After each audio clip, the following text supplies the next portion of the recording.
அபாரிகிரகா. அபாரிகிரகா அப்படின்னா தேவையில்லாம பொசஷன் சேர்க்கிறது. So this is very much an obstacle நம்மளோட ஸ்பிரிச்சுவல் ஜேர்னியில். ஸோ தேவையில்லாம நம்ம தேவைக்கு மீறி நம்ம வந்து திங்ஸ் ஹோட் பண்ணி வைக்கிறது. ஜென்ரலி நான் சொல்வேன் கிளட்டர் பண்ணி வீட்டில் சாமானா அடைச்சி ஒரு இடமும் விடாம அடைச்சி வச்சிங்கன்னு வச்சுக்கோங்க, நல்லது வர்றதுக்கு இடம் இல்லையப்பா. அதுக்கப்புறம் வரலையே அப்படின்னா வர்றதுக்கு நீ இடம் கொடுத்தா தானே.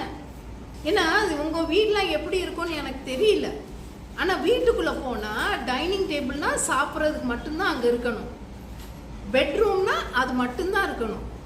ஆனால் எல்லா இடத்துலையும் எல்லாமே இருக்கிற இடத்துலலாம் சாமானாக திணிச்சு வச்சுருந்தா no, that is very wrong. So அது சாமானாக திணிச்சு வைக்காமல் இருக்கணும்னா என்ன செய்யணும்? சேர்க்கிறத நிப்பாட்டணும். உனக்கு ஒரு சாமான் வாங்க போகிற அப்படின்னா உனக்கு நிஜமாலே அது தேவையா அப்படின்னு நல்லா 2-3 தடவை யோசிச்சுட்டு அதுக்கப்புறம் தான் you have to buy it. So aparigraha வந்து நம்மளோட ஸ்பிரிச்சுவல் ஜேர்னியில் ரொம்ப முக்கியமான ஒரு ப்ராக்டிஸ். அதை வந்து இப்போக்குள்ள நம்ம எல்லாருமே அதை கொண்டு வந்திருக்கணும். இதை ரொம்ப ஸ்ட்ரெஸ் பண்ணி நான் ஃபாலோ பண்ணுறனால தான் நான் உங்கள்கிட்ட எல்லாம் சொல்லுவேன், எனக்கு கிஃப்ட் கொடுக்காதீங்க. ஏன்னா நீங்கள் கொடுக்குற கிஃப்டெல்லாம் எனக்கு வைக்கிறதுக்கு இடம் கிடையாது.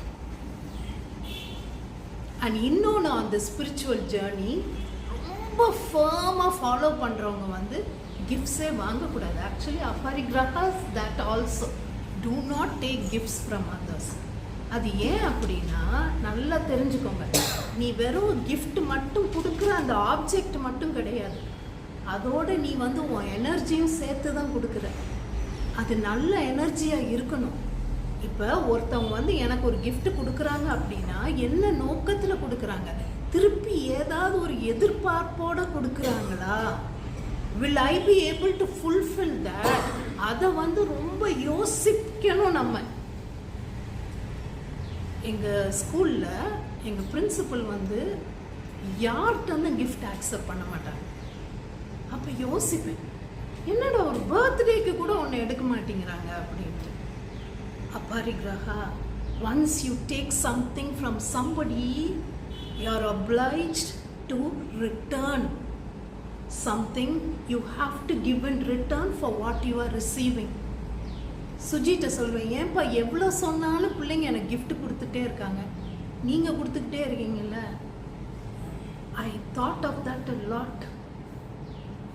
So when she said that, I thought, ஆமாம் நம்ம கொடுத்துட்டே இருக்கோம், அப்போ definitely the object will want to be taken in and returned and taken. ஒரு யோகி இப்படி தான் ஸ்டூடெண்ட்ஸ்லாம் ரொம்ப ஆசையாக இருந்தாங்க அவர்கிட்ட.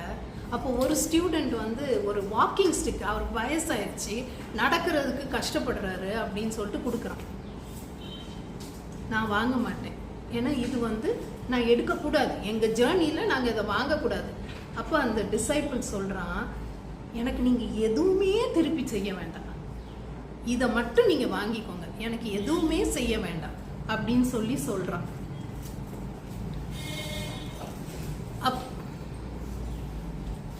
அதை மட்டும் செக் பண்ண செஞ்சு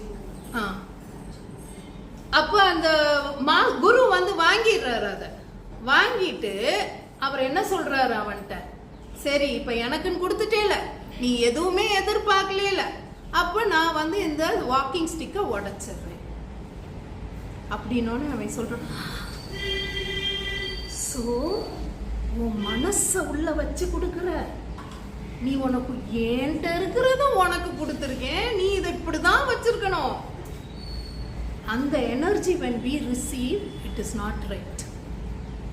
ஸோ நீ வெறும் சும்மா ஆப்ஜெக்ட் கொடுக்கறது கிடையாது, part of your emotional body also you are giving in that energy.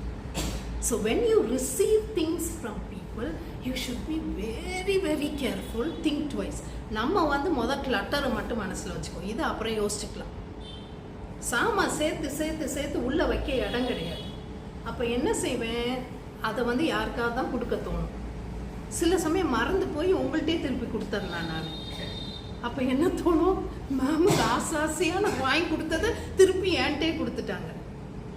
Unwanted feelings there.